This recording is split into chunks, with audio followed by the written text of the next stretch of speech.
Oh, there we are. There you are. Hi. You did it. Hi. Technology 100, James Carville, nothing. Always. Unbeaten. I love the Daily Beast. Thank you. I read it every 4 times a day. Oh my Excellent, goodness. man. Excellent, man. Well, we're very pleased.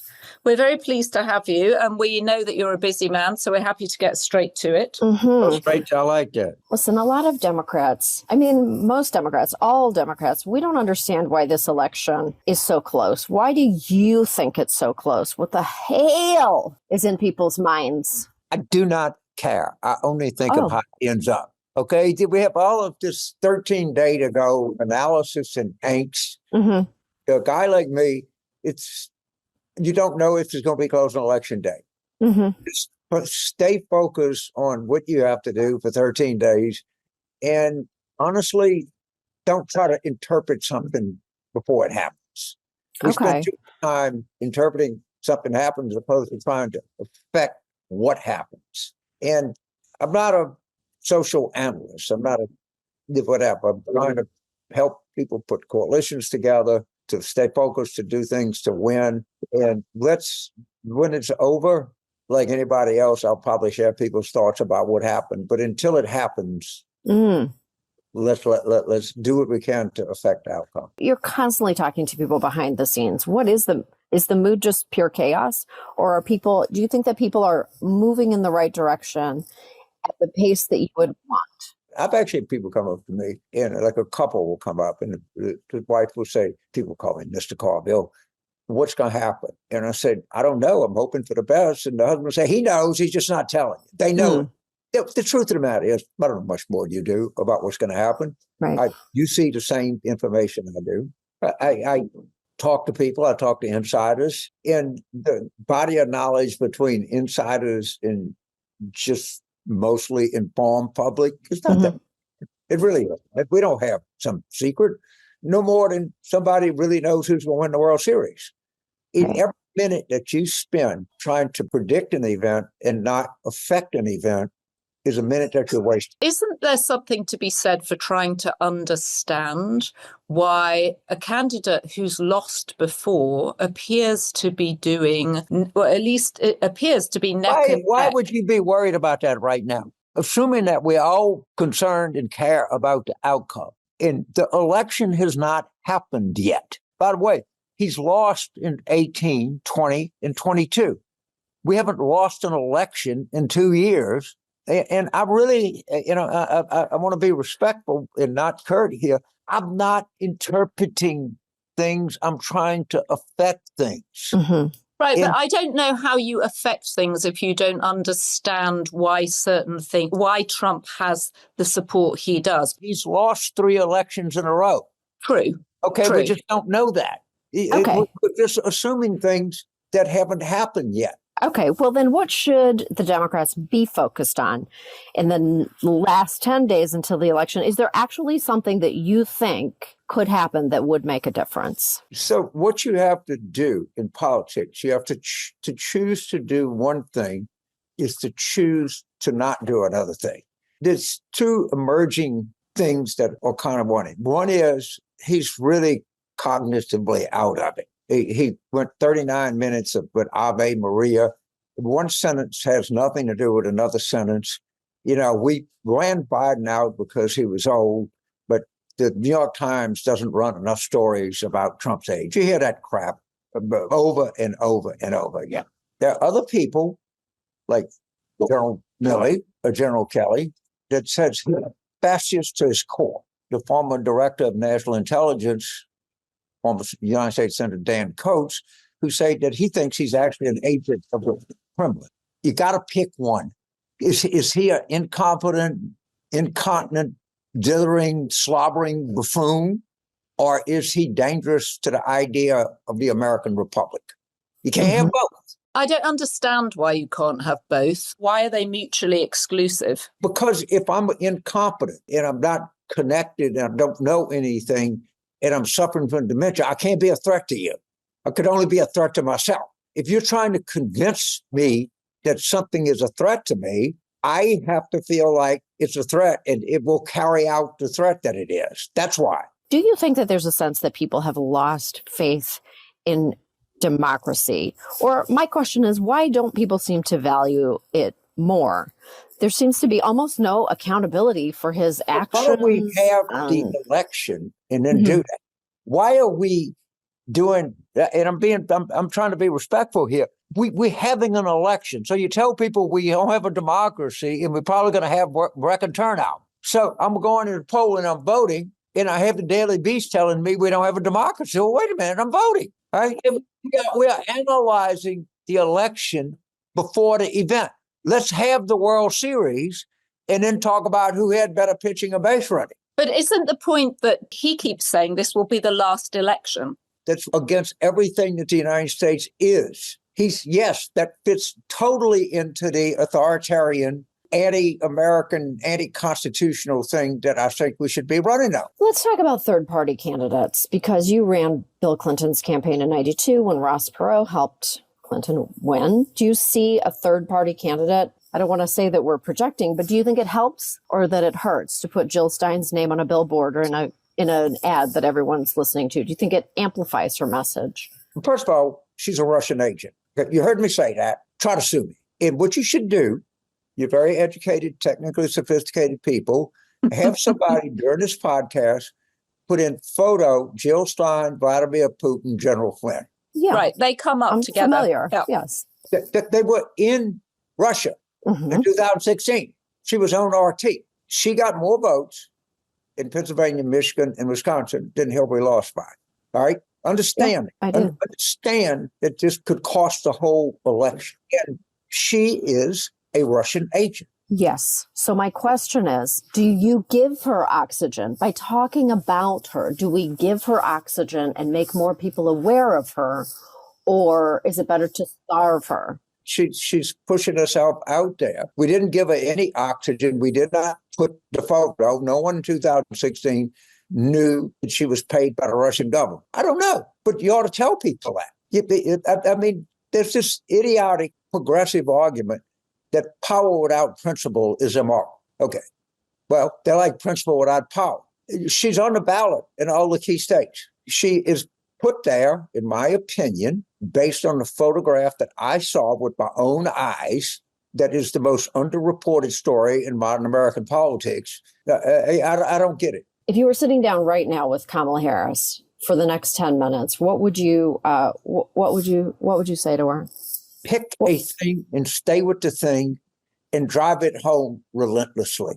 In every event, in every surrogate, in everything you do, be related to the centrality of that single thing. And you have so many assets that are not available to the other side. They have no surrogates. You have completely unified coalition. You have more money.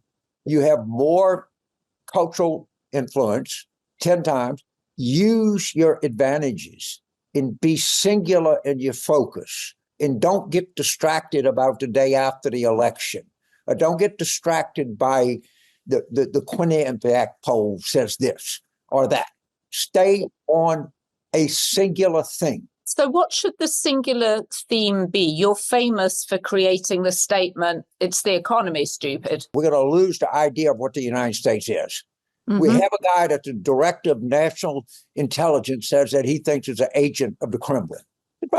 Sounds to me, you have 2 4-star generals saying that his fascist to his bone. Well, fascism, go put a Google on the different ways you can express. People say, well, they don't know what fascism is. Well, they know what authoritarian is. They know what throwing opponents. He's actually saying that I'm going to put my political opponents in jail. How un-American is that?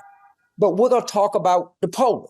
Well, he's talking about, and he would go out and say, I'm going to put my political opponents in jail. And then you would have the shovel brigade cleaning up and say, well, what he really meant.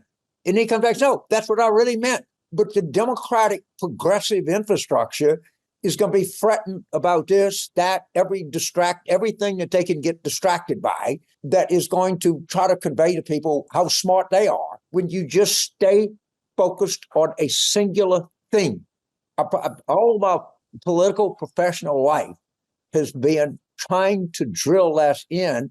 And I have to tell you, I've not been very successful. Well, in your op-ed today, you talk about how you have 3 good reasons to believe Kamala would win the election for sure. I'm sensing that she is drilling down on some pretty key principles like what you're discussing. Are you feeling that they're wavering from that? I feel like they're very on message. I always think you could do better. I'm never satisfied. I'm always fidgety. I'm always nervous, but I'm always confident. You're never any better than you think you are. So I was a guy that grew up in a impoverished place. I went to a state school. I didn't have any success until I was after 40. But I always thought I was better than anybody, and I had enormous self-confidence, and that's the way it. So I very much enjoyed the documentary about you, Carville, Winning is Everything Stupid. In it, you foresaw that President Biden was going to be too old for a re-election. You also said that you thought the best way forward for the Democrats was to have had an open convention and made it a fantastic sort of spectacle for everybody to engage in. Given how Biden nominated Kamala and it all took place, do you feel okay about that, or do you still wish that they'd had a process? There's a saying in the Marine Corps: wish in one hand and spit in the other. See which one feels better. They actually don't say spit, but I'm going to be respectful to high-class publication. All right. I don't have time, be singular. I can't be retrospective. All right. I have to live. I'm a person that lives in the present. I don't live in the past. I don't live in the future. I live, what do we do today to be focused, to draw a contrast, frame an issue, use the communication resources we have at our disposal, and marshal those resources to drive a point home. I never viewed myself as a deep thinker. I never viewed myself as a person that has historical connectivity through history to the present and past into the future. I view myself as someone who lives in the present, who has a singular objective, and that's to win the election. If I could go back and redo from July the 21st to the start of the Democratic Convention, I can't live in that world. That's not a place that I want to occupy.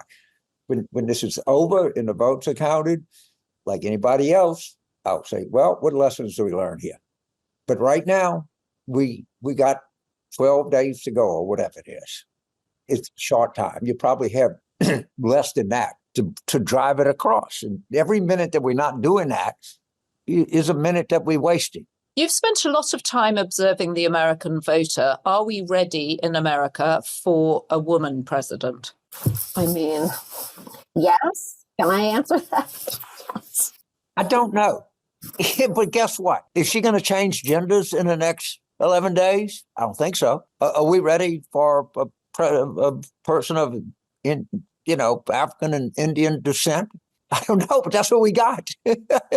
Right? We did have a woman candidate for president in 2016 that actually won the popular vote. But what difference does it make? I'm not trying to be difficult. No, it's fine. So today's lesson is be constructive, act today. There's not much time left. Be singular in purpose, move forward. Every time we are spending talking about theories around things, are minutes we are wasting. Nailed it. So it's phone bank time. James, is the most singular, effective thing one can do phone banking? I think postcard writing is really good. And I'd never thought I'd say this, but there's something called Markers for Democracy. And they provide people with names. So you can get 15 people at a table and say, okay, let's each one of us write 150 postcards. And they'll select a name for you. There'll be some rationale. There'll be people who would, if they voted, would vote Democratic, but don't have a great voting history. There'll be people that they think, some method to it that are loosely aligned people. They could be convinced. But then I have all kinds of friends of mine that call me and said, I go with my daughter this happens a lot. My daughter, we're going to Pennsylvania. We're going to Bucks County. We're walking precincts. I said, are they giving you a list? She said, yeah, they actually have. Okay, good. Because if you just show up and just start willy-nilly knocking on doors, you're probably not going to do that well. Mm-hmm. But if you want to do something, my suggestion would be to postcard writing. But if you feel compelled to just, I want to be out and I want to be with the people, I want to go, then show up and get a list from the county headquarters. And they're pretty good about that. You know where you need to go. You need to go to Bucks in Pennsylvania. Well, Joanna, I want to be home when you knock on my door, when you roll up in your sedan. I'm going to start sending you postcards too. James, I'm going to send you a postcard. And Sam, I'm going to send you a postcard. Perfect. Yeah, send me a postcard. Most people don't get a lot of mail, and they get a postcard. And hey, my name is such and such. I just want to tell you, I'm ask you to consider voting for Kamala Harris because I think she really embodies what America can be and what we all want us to be, and that's a flourishing, pluralistic democracy that is respectful of everybody. Okay, just try that off the top of your head, and I'll be hoping that you will join me on November 5th in voting for her. I've forgotten how to write anything that long by hand. Okay, well, I have a short attention span, so I'm probably a pretty good postcard writer. Well, this was very interesting. Thank you so much for taking the time. Thank you. Thank you, James. Thank you. I love the beast, and I love the conversation, and as you can see, I'm a man of singular focus. Well, Yes. We'll see you on the other side, as you put it. Whatever is on the other side. All right. Thank you very much. Thank you. Well, he's right about staying focused, I suppose. He's right about staying focused. I'll give him that. Are you drinking out of an Emma Bridgewater mug? I am. It has owls on it. Oh, that's very sweet. I have a lot of her mugs. I love them. I love birds and I love owls. Who doesn't love a good owl?